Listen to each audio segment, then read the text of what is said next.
여기서 조금 더 나아가서 그럼 20대들에 대한 좀 포인트들을 조금 더 얘기를 해보고 싶은데, 요거는 크리스 후드라는 그냥 링크드인에서 좀 우연히 발견한 포스트인데, 네. 서던 뉴햄셔 대학교에서 강사로 일하시는 분이에요. 근데 이분이 AI가 얼마나 이 학생들의 학업 성취도에 저해를 하고 있는가를 좀 얘기를 하는 포인트가 있어서 가져와 봤는데요.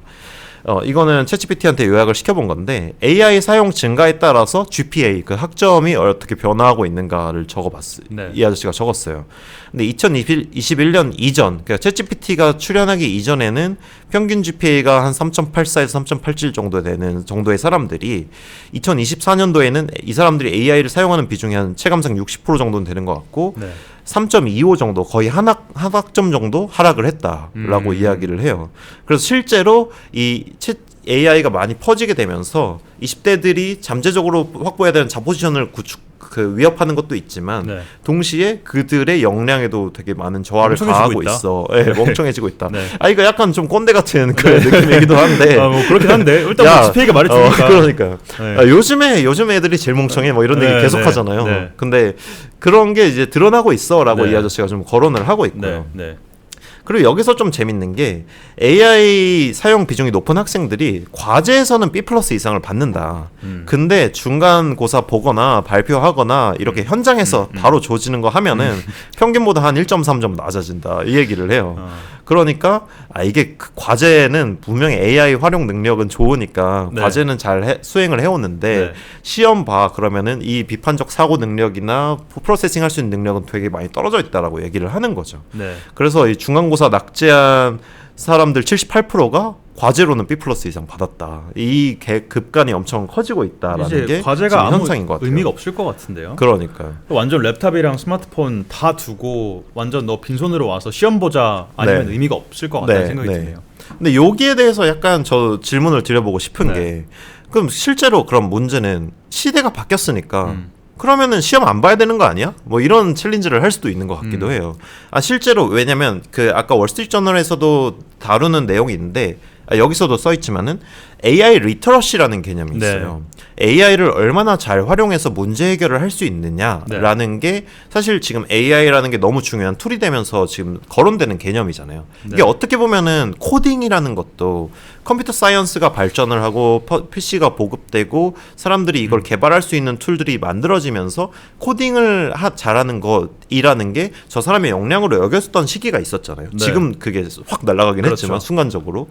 근데 이 AI를 얼마나 잘 활용해라는 것도 이 사람의 역량일 수 있는데, 저렇게 시험을 보는 것 그리고 과제로 평가하는 것은 이 AI라는 걸 배제하고 옛날의 메커니즘으로 이 사람의 역량을 평가하는 거다라는 비판 여론도 있기도 하거든요. 네. 근데 요거에 대해서는 실제로 대학생활을 하신 관점에서 어떤 것 같으세요?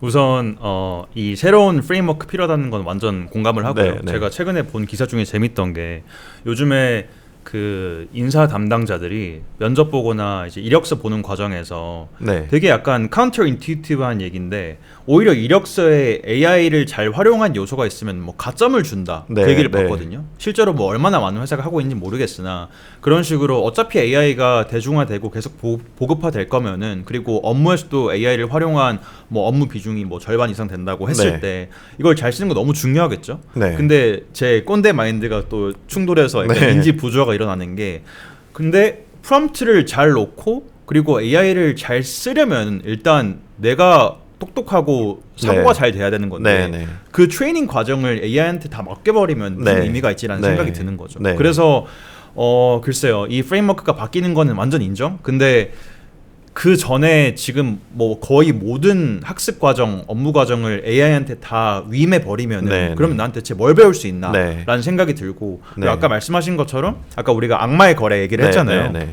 우리가 보통 주니어들이 그렇게 막 박봉 받으면서 그렇게 막 야근하면서 그걸 버틴 이유가 결국은 뭐 돈이나 그런 게 중요한 게 아니라 경험치를 가져가면서 내가 평생 내 능력 키울 수 있는 발판을 마련하는 게 무조건 의미가 있는 건데, 그래서 보통 IB에서 특히 월가에서는 이제 잠도 못 자고 막 주 100시간 이 정도 일하면서 고생하면서 버티는 이유가 그거거든요. 근데 그거를 그냥 AI 통해서 다 효율화 시켜버리면은 네. 난 대체 뭐 몸은 편하겠지만 네. 뭘 배울 수 있지? 라는 네. 생각이 드는 거죠. 네, 맞아요. 그래서 저도 한 가지 딱 안 하는 게 있는데 저는 서양사를 전공을 했고 역사학은 사람들은 잘 모르지만은 글 쓰는 게 그냥 계속 메인이에요. 과제도 글쓰기고 시험도 글쓰기고 이래요. 근데 그 글쓰기를 그래서 저는 대학교 때 엄청 많이 했는데 네. 글쓰기 제가 최근에 이거 고민을 한 적이 있는데 AI한테 글쓰기를 맡겨본 적이 있어요. 근데 잘 써요, 솔직히 말해서. 네. 엄청 퀄리티 높게 잘 쓰는데 그때 갑자기 현타를 확 느끼고 저는 다시는 이거 안 해야겠다라고 생각을 했거든요. 근데 그 이유가 뭐냐면 글쓰기라는 거를 통해서 글을 뽑아내는 게 글이라는 아웃풋을 뽑아내는 게 목적인 것처럼 여겨지지만 네. 사실은 그 글쓰기라는 과정을 거치는 것 자체에서 느끼는 밸류가 되게 세거든요. 그러니까 이 글쓰기를 하다 보면은 내가 논리 구조를 어떻게 짜야 되지? 아니면은 이런 그 컨텐츠들을 어떻게 수집해야 되지? 뭐 거기서 그렇죠. 어떻게 비판적 사고를 해야 되지? 뭐 그리고 어떻게 수사법을 더 아름답게 만들어야 되지? 그리고 이걸 내 지식을 어떻게 활용해야 되지? 이런 과정들을 계속 거치게 되는데 AI한테 야 이걸로 글 써줘 하면은 퀄리티 높은 글이 나오긴 하지만 제가 얻는 거는 글 하나밖에 없는 거예요. 이 과정들을 다 놓쳐버리는 거죠.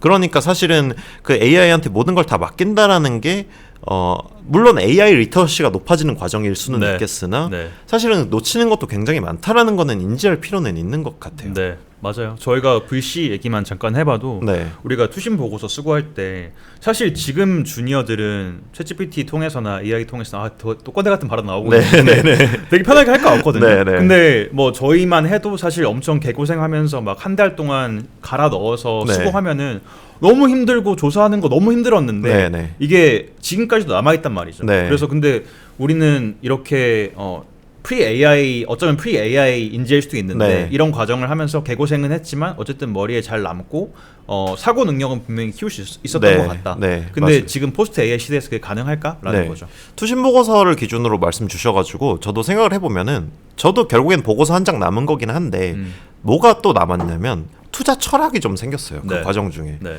왜냐면 사실 뭐 스타트업 투자라는 거는 기준이 딱 정해져 있는 모든 투자가 그렇지만은 정답이 정해져 있는 건 아니잖아요. 네. 그러면은 어떤 회사를 내가 좋은 회사라고 평가할 것이냐 같은 철학들이 수립이 돼야 되는데 사실 네. 그 보고서 쓰는 과정 중에 그런 게 많이 되잖아요. 네. 이런 회사가 좋구나, 재무적으로 안정적인 회사를 나는 좋아하는구나, 팀이 좋은 회사를 좋아하는구나, 이런 게 그 네. 보고서 쓰는 과정 중에 좀 생각이 드는데 네. 그거를 맡겨버리면 사실 그걸 딱 놓치게 되는 거죠. 그리고 두 번째는 실제로 거기서 쌓은 지식들이 있는데 네. 제가 여기서도 썰 풀 때도 쓰고 막 여기저기 네. 많이 네. 쓸 수 있는데 네. 보고서 이거 맡겨버리면 사실 그거 안 남죠. 안 남죠. 네. 그러니까 이 재사용 가능성, 지식의 재사용 가능성이 현저히 떨어진다. 이런 거는 아웃풋을 AI한테 맡겼을 때 좀 한계인 것 같아요. 저희 결론은 저희 둘 다 엄청 꼰대네. 근데 이렇게 끝내면 안 되고 그래서 20대 AI 네이티브한 분들을 다시 또 대변을 한번 하자면은 네. 그 요즘에 들리는 말 중에 하나가 뭐냐면 스타트업들 중에서 예를 들어 어떤 버티컬 위너예요 이미. 네. 뭐 어느 뭐 특정 버티컬, 예를 들어 법률, 뭐 음식, 뭐 이런 버티컬들을 하나씩 잡고 있는 곳들이 AI 컨버전을 자기네들이 기존 데이터나 헤게모니를 기반으로 잘 해내면서 우리가 다음 세대도 잘 볼 수 있어라는 어젠다를 제시하는 곳들이 꽤 있어요. 네. 예를 들어 저번에 저희가 너무 큰 회사지만 구글 같은 곳도 원래 AI 네이티브한 곳이 아니지만 AI 대응을 굉장히 잘하고 있잖아요. 네. 근데 이런 것들이 많이 최근에 거론이 되고 있기는 한데 요즘에 또 한편으로 들리는 얘기는 기존의 스타트업들이 AI 컨버전 하는 거 거의 불가능에 가까울 거다라는 얘기를 많이 해요. 근데 이게 왜 그러냐면 거기에 종사하는 사람들의 문화 때문에 그런 건데 그 사람들이 AI를 통해서 업무를 계속 바꿔나간다라는 게 어떻게 보면은 자기 해체적인 순간들도 있기도 한 그렇죠. 거예요. 자기가 하는 일을 대체를 해야 되는 거잖아요. 근데 그러니까 거기서 계속 레그가 걸리는 포인트들이 없지 않아 들리더라고요, 최근에는.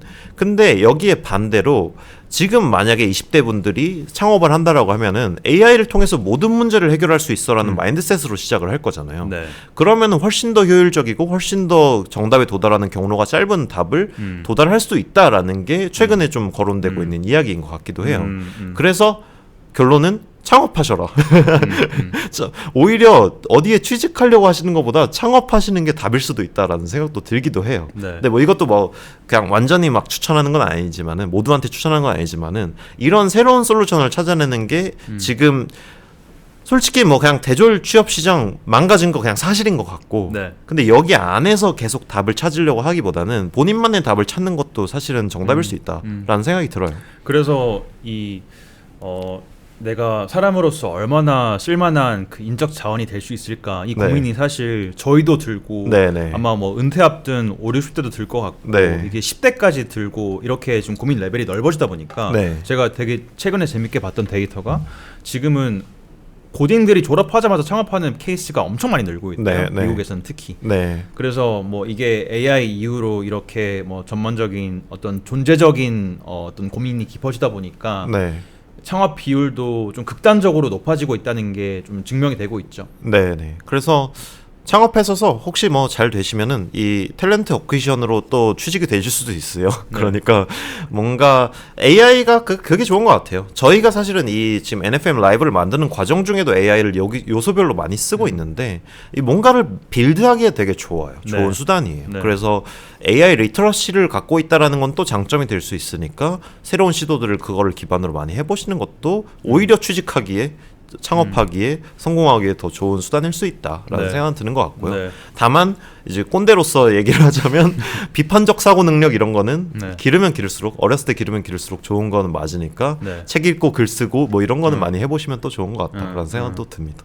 그렇죠. 요 정도로 일단은 요 이슈는 마무리를 하고, 근데 요 AI 리터러시에 대한 포인트들 그리고 AI 네이티브한 스타트업들 이런 거에 대해서는 또 다른 일로 거론을 또 많이 하게 될 것 같아요. 아까 그 잠깐 보여주신 자료 중에 지나간 것 중에 AI에서 캘큘레이터라는 얘기가 나왔거든요. 맞아요. 그러니까 이게 항상 그 AI 네이티브한 업체들이 이제 AI로 인해서 사회에 득이 된다고 할 때 항상 쓰는 비유인데 결국 우리가 계산기 나왔을 때 계산기 나오면 지능 떨어지고 앞으로 다 멍청해진다고 얘기 나왔는데 결국은 지금 저희가 그냥 보조수단으로 잘 쓰는 것처럼 AI도 똑같은 뭐 역할을 할 거다라고 하면서 특히나 그 클룰리의 이제 로일리 대표도 이런 비유를 많이 쓰더라고요.